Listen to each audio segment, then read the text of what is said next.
It's my pleasure to introduce Warren at this time. Warren Blair began working for the city of Owasso in 1993 with the, with the startup of Bailey Ranch Golf Club.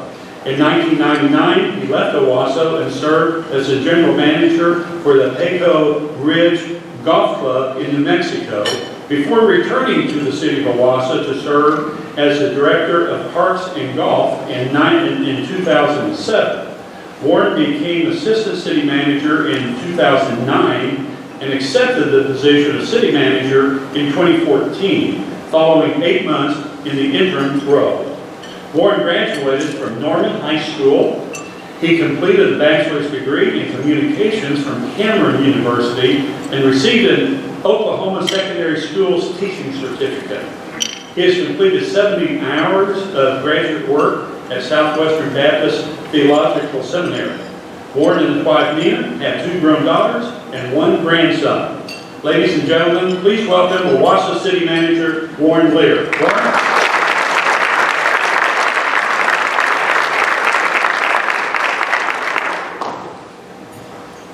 Thank you, Gary, and thank each of you for being here. This is a great group, a lot of friends in the group here. All of you leaders, this is it's a big room, but we're all spaced out for those live streaming. I'm sorry, that camera's right there. I hope you might. I'm not going to say that. That's a little bit off color, but it's a little closer. Okay, well, hello, everyone who is live streaming. It's good that you're here. It tells me you're interested in what's going on in the community, you're engaged. This is a group of leaders at the city. We like to say you don't have to have a title to be a leader. It's clear that I see a lot of outstanding leaders in the room. I don't know that I'm going to be able to tell you anything you don't already know, but we're going to cover a lot of ground. My wife, Nina, is here. Nina, right back center, give a wave. We will be married 40 years this coming June.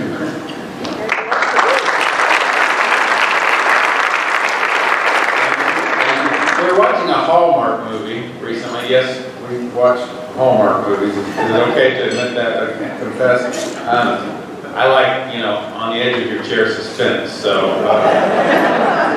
we were watching a Hallmark movie, and there was a couple on there that they said they've been married 40 years. And they were really, really old. And I looked at Nina, we commented to each other, and I thought, what's the deal? Come on, Hallmark, get realistic.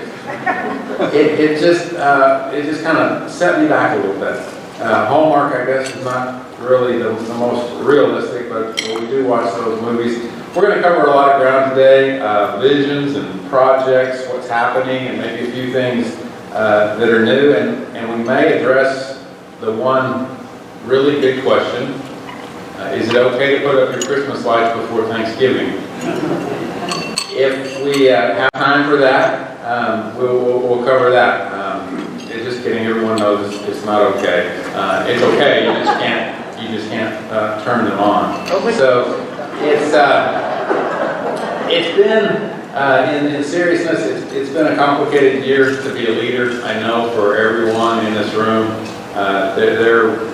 when it comes to what we face this year, there's no to some extent higher and lower levels. You're all dealing with the people at your place of business, your work. You're all leading, and as you've seen, people are all over the map on several of these issues.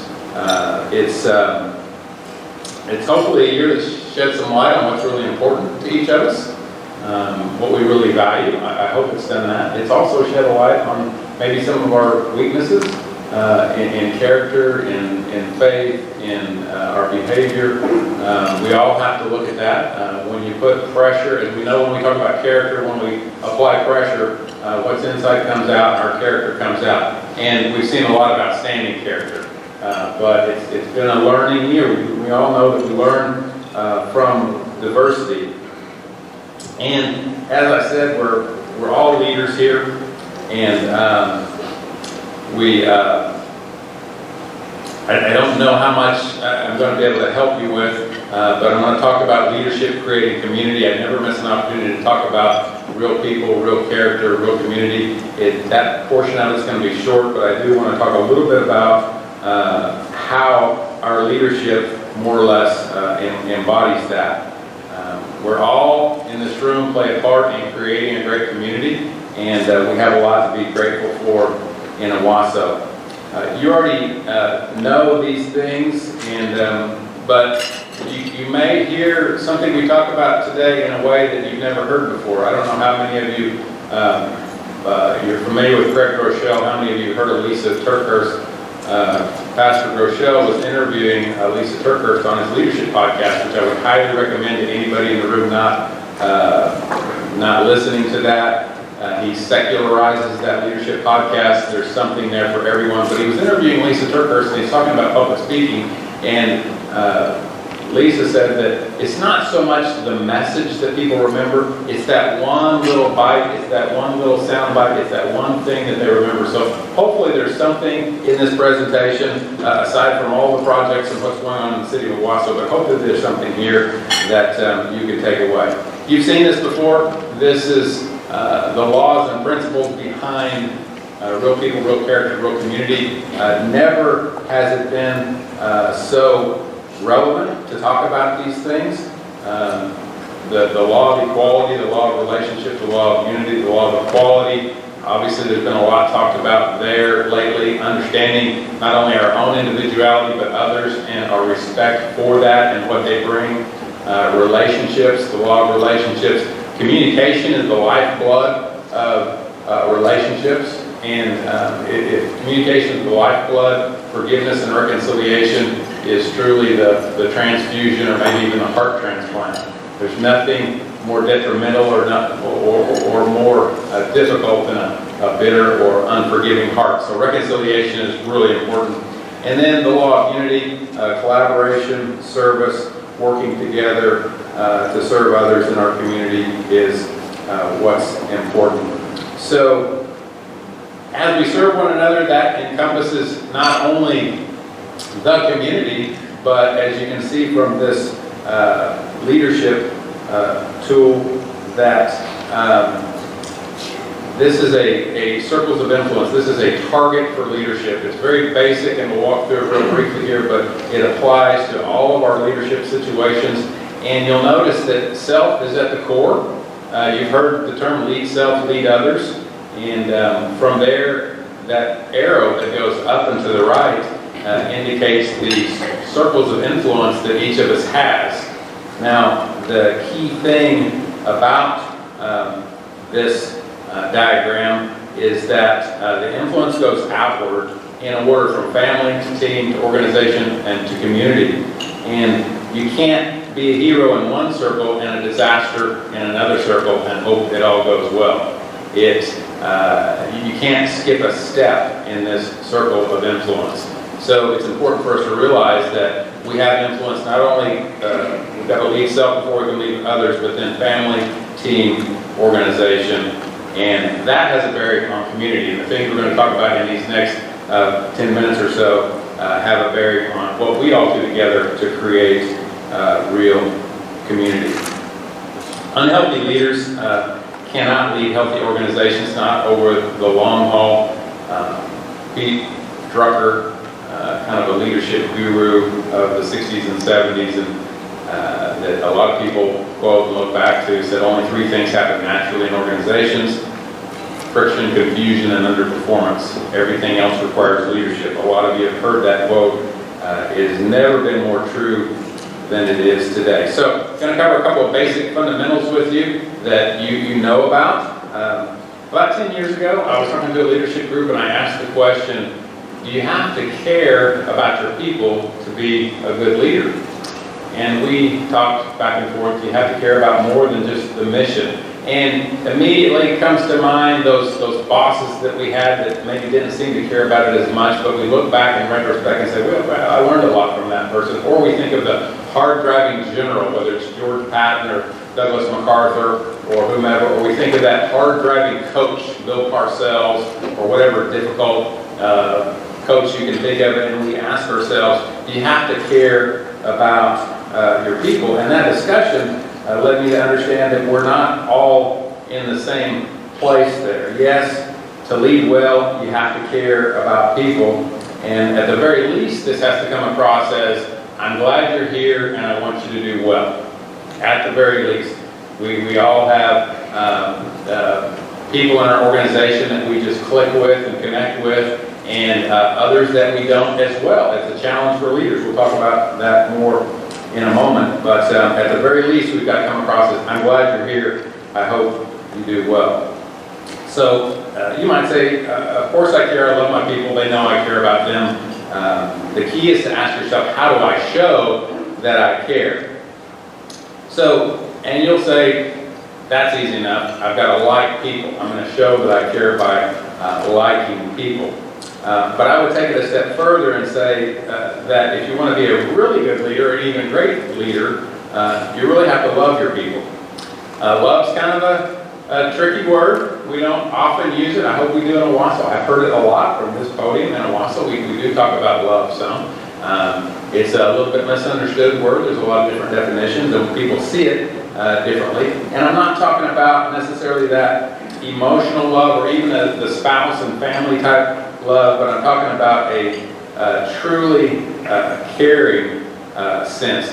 Some corporations like Southwest Airlines, Whole Foods, and others have actually incorporated love in their core values, so it's becoming a little bit more acceptable to talk about the concept.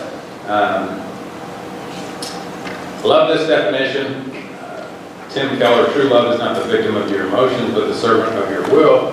Arguably, love is 10% emotion, 20% understanding, 70% will. I think that's a good working definition. Albert Einstein said, only a life lived in service to others is worth living. So we're talking about a love that breeds service to others, that type of love.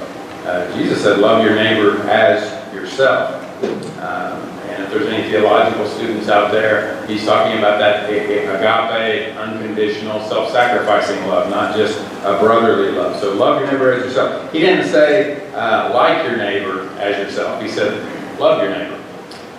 Reggie Joiners, I love this quote, people will never believe you love them if they think you don't like them.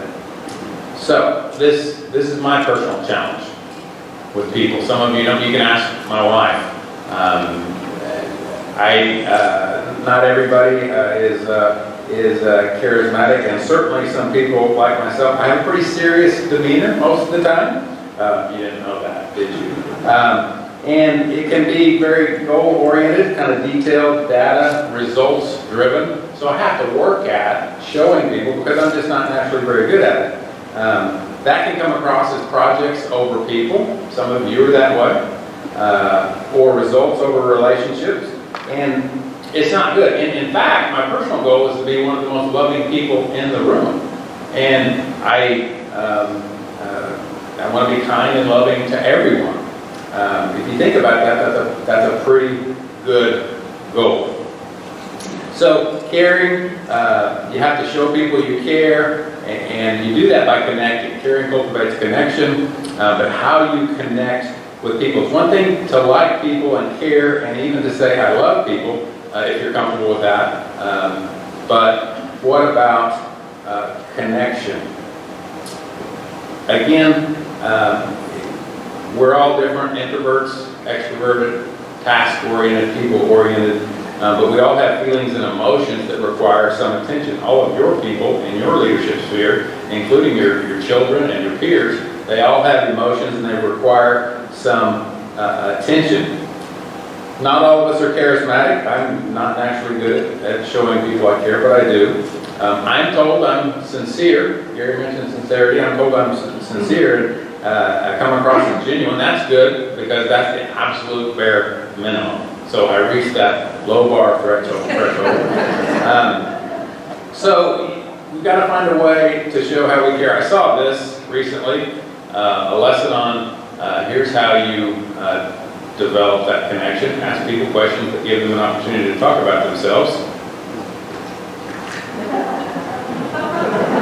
What is wrong with you?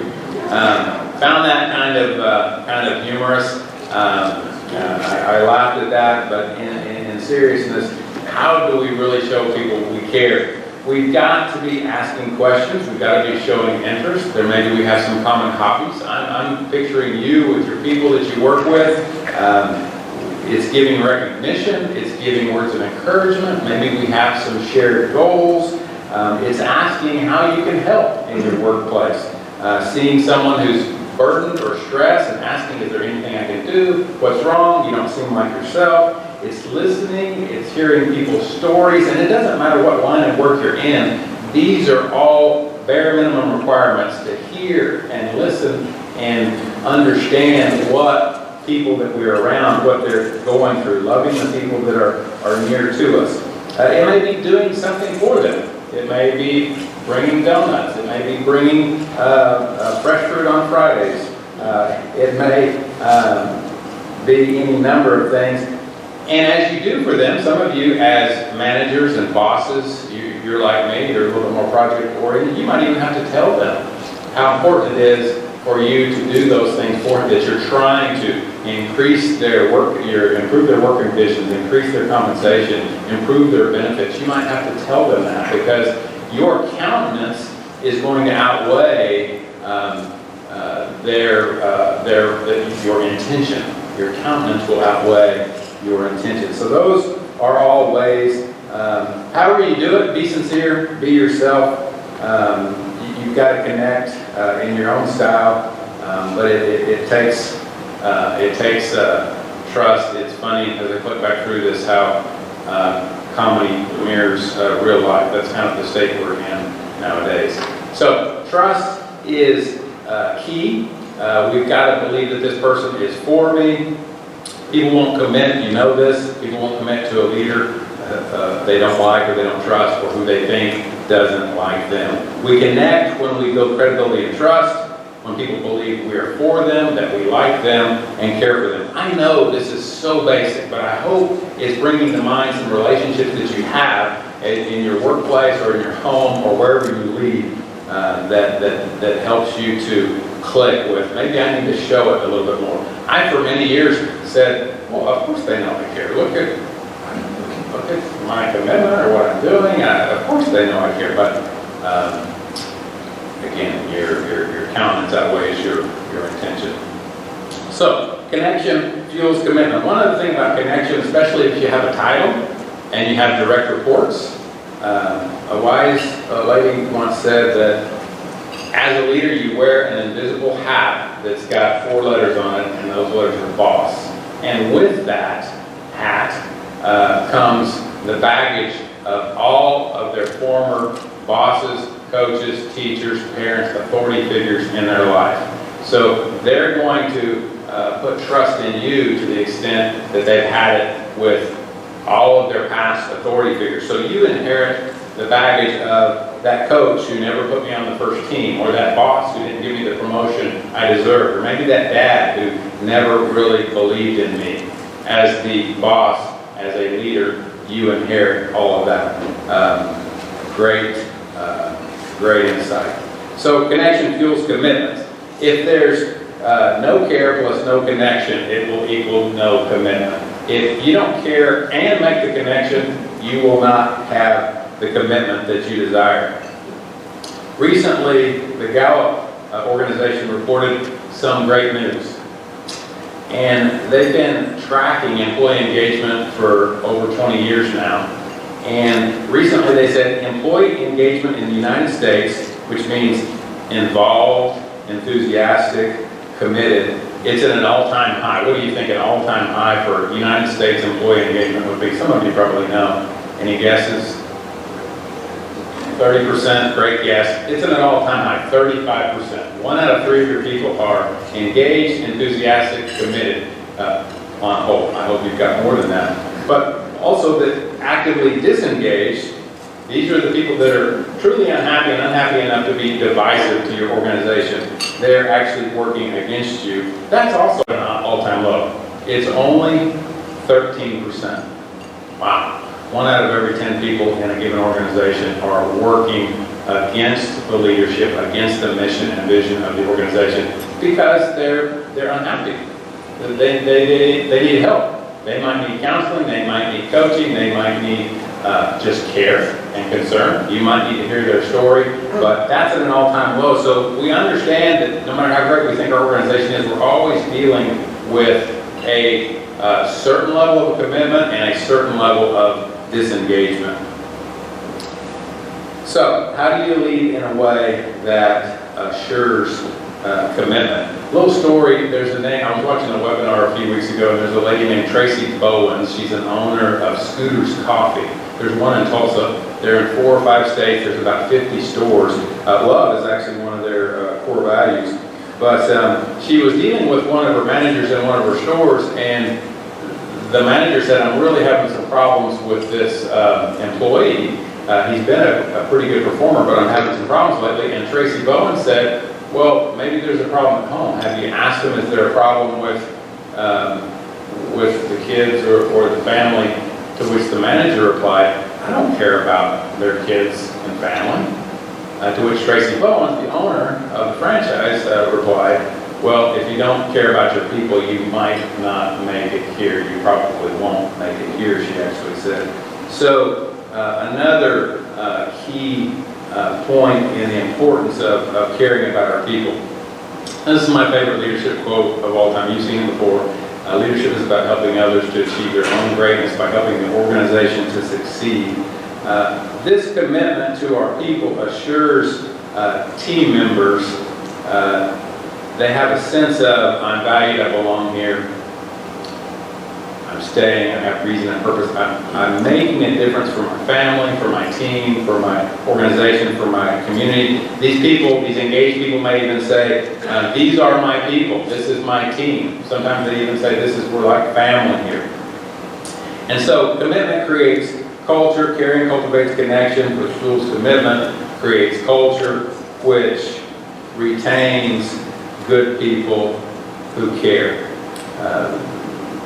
A culture of people who care at your workplace, it not only helps your business incredibly, if you can care for them enough and connect with them enough that they really care about your mission and visit, it not only helps them, but it builds and creates real community. I saw this the other day, this sums it up well. Some of you will really appreciate this. I know you can read, but good teachers know their lesson plans, great teachers know their students. Good coaches know their X's and O's. Great coaches know their players. Good leaders know their vision. Great leaders know their people. Your people make the difference. They matter. Remind them that you care. I think it was Pope Francis who actually, he talks of the leaders, the shepherds who smell like their sheep. So it's being there with your people, showing them that you care. I love this quote. There's something great in everyone. It's your job to find it. So as leaders, peers, mothers, fathers, teammates, there's something great in everyone. It's your job to find it. As leaders, we're truly mining out the greatness in our people. So it starts with self, and then the family, then the team, organization, community. And final quote for this segment, I've shared it before, the things nobody sees bring about the things everybody wants. You'll see the truth of this again and again. The things we're talking about, that I've just talked about, they're the little things you do that show you care. They're not going to win awards, and it's not going to accrue straight to your bottom line, but it's going to build a foundation of engaged, committed people. And when you collectively put that in all of the organizations that you represent, it makes for a great community. And I think that's why actually we have a great community here in Owasso. So moving on, let's talk a little bit about what's going on in Owasso. Projects. You've seen this. Infrastructure, streets, parks, wastewater, water, stormwater. I know you've seen the street projects. I'm pretty sure you've seen the park projects, but a lot going on. Tim Gatz, the Secretary of Transportation, the ODOT Executive Director, when he was here recently, he said a couple things. They're not real snazzy, but they're so true. He said, with infrastructure, your work is never done. And in a growing community, with infrastructure, your work is never done. And then he said, there's no instant gratification in managing infrastructure.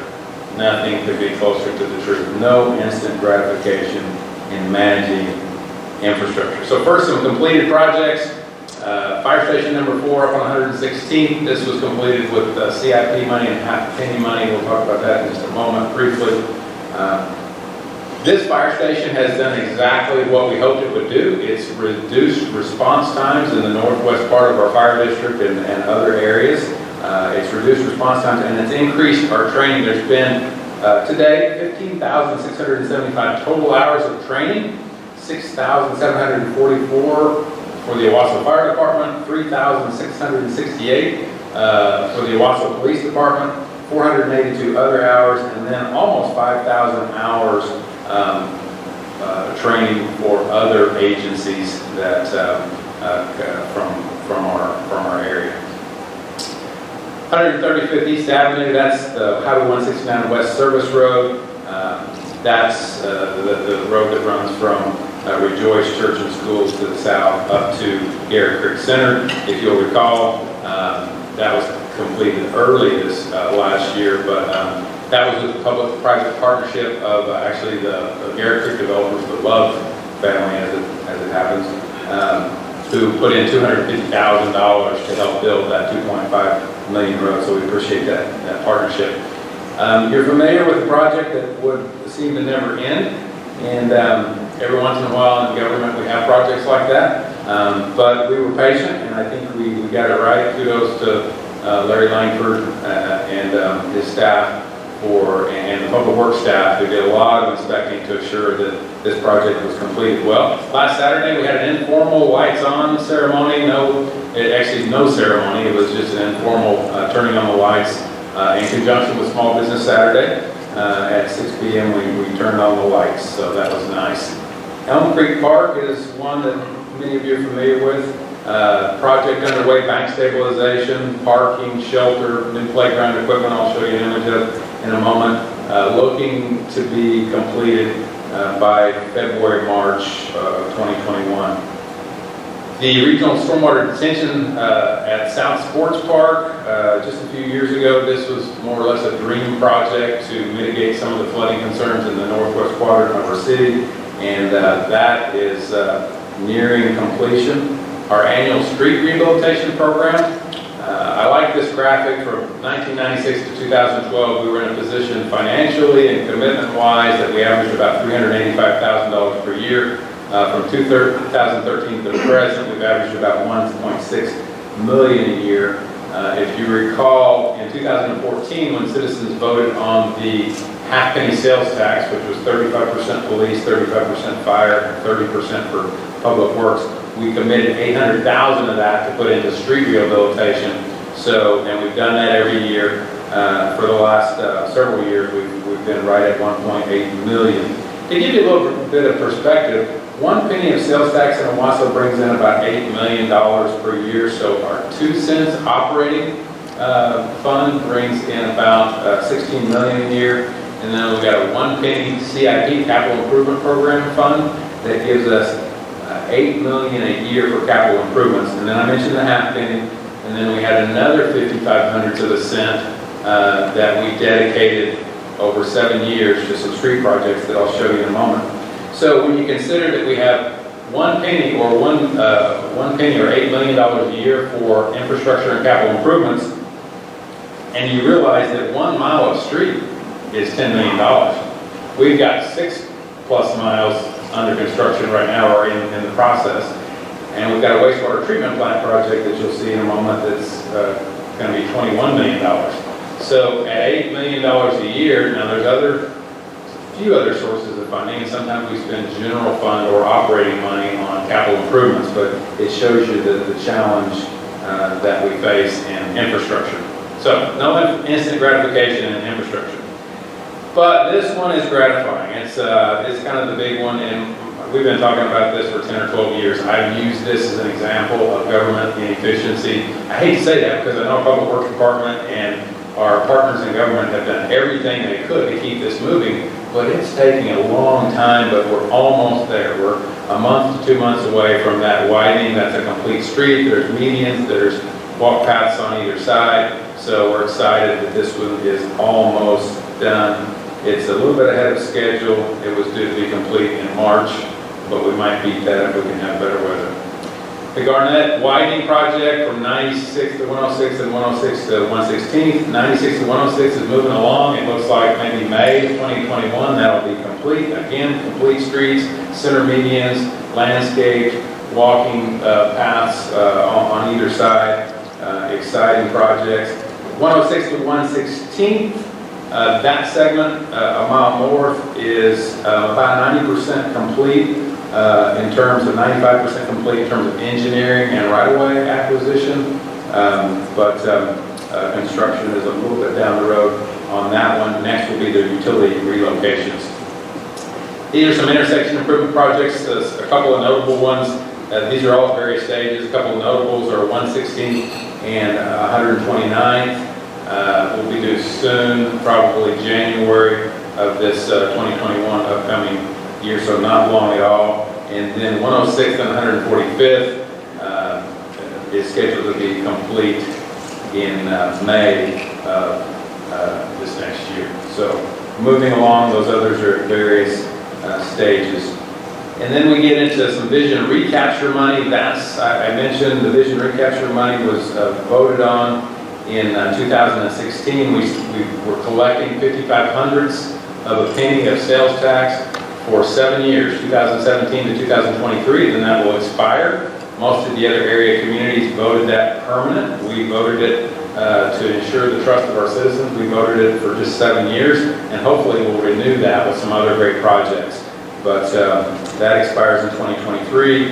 116th Street widening runs all the way from Highway 169 west to Mingo Road. So past the sports park, there'll be a signalized intersection there at the sports park to cut down on some of that congestion for those of you that live in that part of town. And then, I don't think we have a picture of it, but in that same funding mechanism, the 5,500th recapture, we've got a segment of 96th Street North, right in the heart of our kind of financial district there, from 119th East Avenue, which is about where JCPenney is today, to 129th.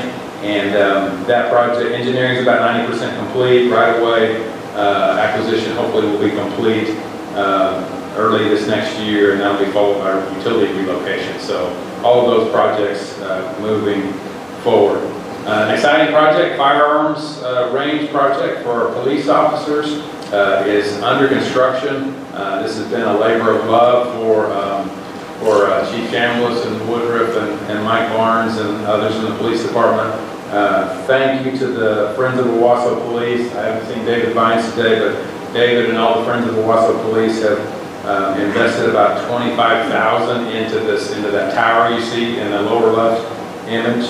And they've also invested about $10,000 into our K-9 program. And then the Cherokee Nation has given us about $10,000 for a turning target system that was just approved at the meeting last night. And then about another $5,000 for operations. Thank you, Cherokee Nation, for your help on that. I mentioned the wastewater treatment plant expansion. That one is moving along. We received bids and approved last night, at last night's meeting. Our council approved the bids on that. It's about a $21 million project. The city treats 1.1 billion gallons of wastewater a year. We had a $9.7 million expansion in 2011. This one is going to run, construction should be complete in about 2023, and that'll kind of completely catch us up with where we need to be for our growing community. The good news on that is we do have the city limits. Eventually, your need for infrastructure and wastewater starts to slow down a little bit. So infrastructure work is never done in a growing community. So a little bit about some other things going on right now. I'll just say that sales tax is up. It's a pretty wonderful situation. We didn't know when we budgeted. We budgeted fairly flat, at least for the first 7 months of this fiscal year, which started July 1. It's been really good. November, December numbers, almost 10% above budget. What's crazy about that is the July and August numbers were even higher, not above budget, but above last year. Okay? Not above a conservative budget, but above last year. But July and August were crazy high, which leads us to believe that the do-it-yourself projects, the vacations at home, it's an incredible amount of money that our citizens spent. And you can just drive around town and see all the home projects, the paint jobs and the new shutters and the new roofs and the things that our citizens invested in. So we're about $2.7 million ahead of budget year-to-date in sales tax. That's our primary source of funding, so that's great news. That's a positive sign. Property tax I show is down 2 years ago in this address. I went through everything about property tax, and you saw that Owasso has the lowest property tax of any growing suburb in the Tulsa metro area. And kudos to Dr. Fishner, Mr. Storm, and the past Owasso administration. Our school, as great as it is, as great as our Owasso public school system is, we have the lowest millage among the Tulsa area communities. I think we still do. No big changes there. I don't want to get too far into financial information. So that gives us a little bit of freeboard to maybe seek a few mills for city projects. We were going to do that. We were due to have an August 25th election for a millage for city projects. That hasn't been done in over 40 years, as opposed to all of our competitors, if you call them that, Broken Arrow and Jenks and Sand Springs and Bixby, who all levy property tax millage for city projects. We don't, and we won't. The good thing about COVID killing the property tax initiative is we're going to still have the lowest property tax in the Tulsa metro area, so that's a good thing. It's a good thing for real estate. It's a good thing for residents to some extent. There's a public safety 5 mil, I think it's House Bill 1992, that looks really good for this year, which would allow you to vote as citizens on 5 mils, which is a significant amount of income for public safety purposes. So stay tuned on that.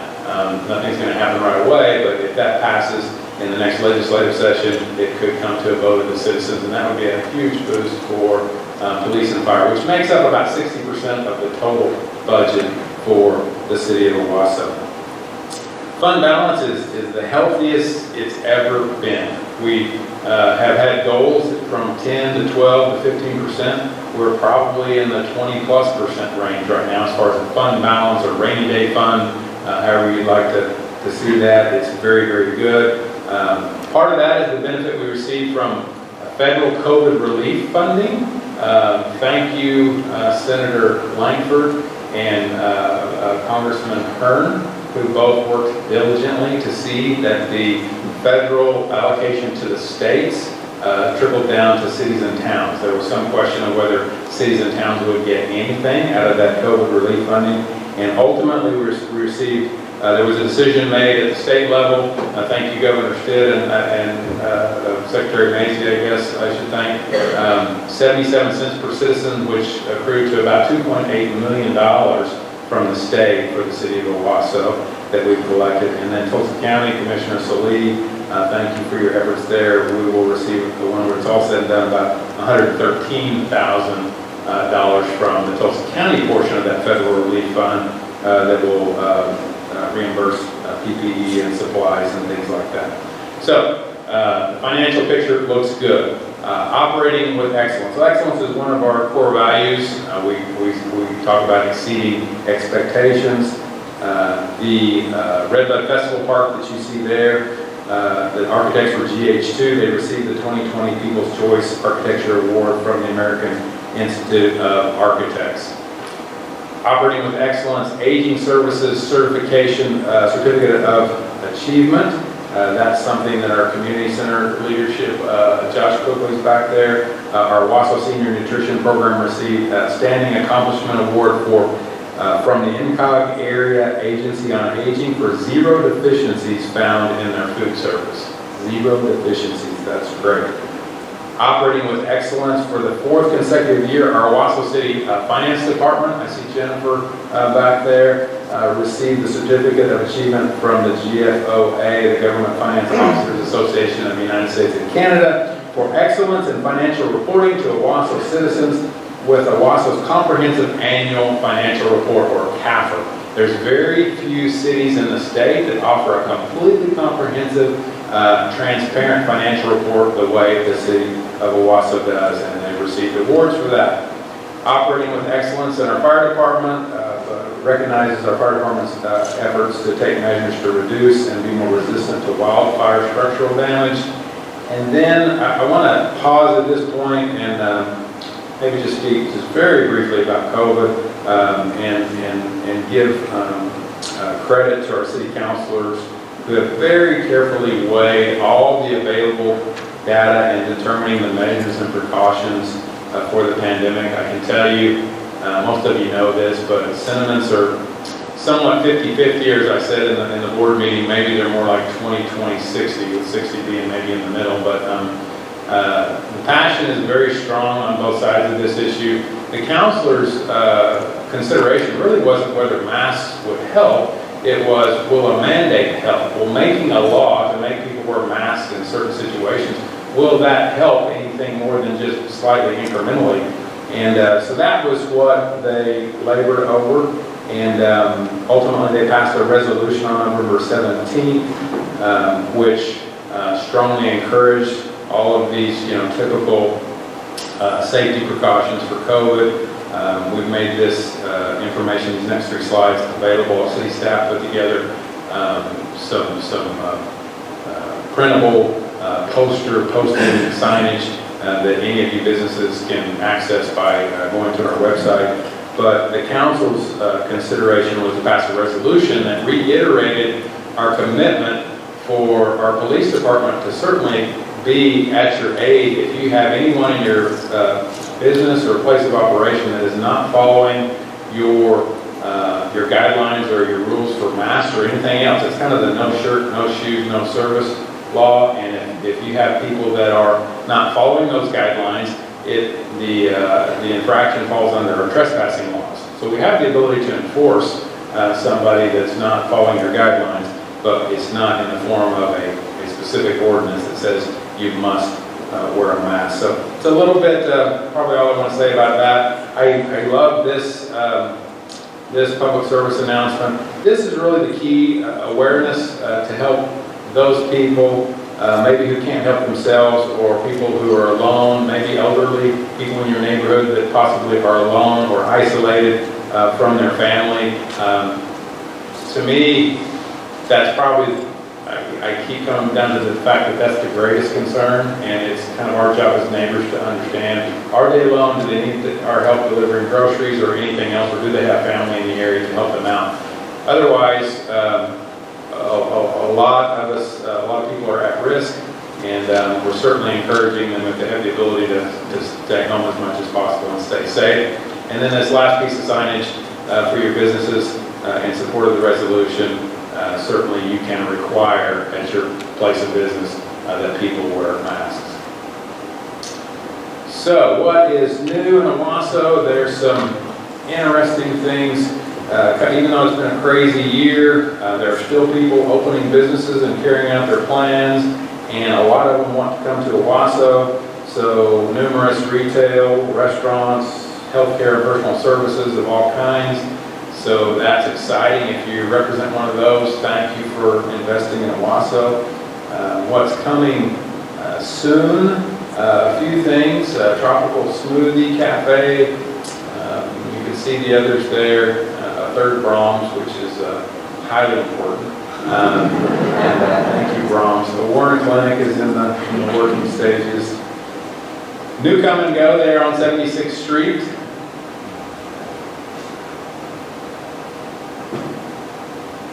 Checking our time, a little bit behind. New Come and Go there. That's in the location of the old Shell station. Rejoice Christian Schools, right across the highway. You see that big structure over there? It's the Gibbs Field House. This is a $5.3 million additional investment.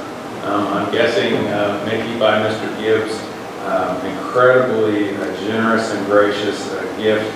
This is a continuation of their vision. This will house a men's and women's. It's $5.3 million to house men's and women's locker rooms, offices, coaches' offices, hammer weight room. Very few certified in America. I don't know what a hammer weight room is, but a 60-yard turf field that will accommodate football, baseball, and softball, and even have some drop-down netting for golf practice. So a lot of people don't know this, but Rejoice School, with right around 1,000 in enrollment, actually the second largest Christian school in the state, behind only Crossings in Oklahoma City, so larger than Lincoln, Metro, Victory, and other Christian schools in our area. Fantastic Island renovation. We're doing this with excess, the remainder of our excess vision funds. Look to get started with that. It'll be a complete renovation and a new shelter, additionally to what's existing with Fantastic Island. But a lot of that equipment is just aged to the point of not being able to be repaired. At the top of the image in the upper left, you can see a seasonal splash pad or splash park that will also be utilized in the off-season for different, it's multi-seasonal, just that the water won't run in the winter. And I told you there would be a picture of the Elm Creek Park playground equipment. That's along with parking improvements and bank stabilization and the trail and the shelter at Elm Creek. We're hoping that'll be complete by early spring of this upcoming year. And a few did you knows, you've got those on your table, so please take those home. I'll race through these. Our city's annual water loss averages 2% in comparison to the national average. That's, I think they call that I&I, infiltration and something. But our Public Works Department, Roger Stevens is over here, does a great job minimizing water loss. And that's just dollars down the drain, literally. So great job there. Our Economic Development Department, Chelsea Theory, is here. Started with our Economic Development Strategic Plan, created a couple of new programs this year, Business Thrive, which is a business retention plan, if I'm using the terminology correctly, and then Encore Owasso, a program designed to help retirees network and re-enter the workforce. We've got a gold mine. I was going to mention you, Tim Rich, but now that you're in the retirement category, Chelsea's probably going to be recruiting you for some additional entrepreneurial tutorship. So I know there's nobody in the room who's more qualified than you to offer that. So Owasso city limits, though we're roughly about 16 square miles, our Owasso Fire Department's response district encompasses about 80 square miles. And did you know that our ambulance service, our firefighters, 96% of our firefighters are full paramedics. When you, whether it's IMSA or some other agency, it's not unusual to have 40, 50, 60% that are full paramedics. Others are, I can't remember the categories, but the EMTs, EMT 1, EMT 2, thank you. So 96% of our people are full paramedics. We offer an incredible service through our fire department. In our recycle center, lots of waste goes through there. That 493 tons, 2020 year to date, includes 4.5 tons of e-waste, 524 tires, 10,300 gallons of used oil, and 1,300 gallons of antifreeze. And further, a lot of people have the question, why don't we have curbside recycling? Further, I want you to know that we don't take our refuse to the quarry landfill. It actually goes to Covanta in Tulsa, energy from waste, where it's burned and recycled into steam energy. So with that one, I'm going to ask that our city staff and our two counselors, there's two counselors in the room, Counselor Dunn, Counselor Bonebreak, I know had to leave early, both of them are former mayors, do a great job. But staff, please stand and let these folks recognize you.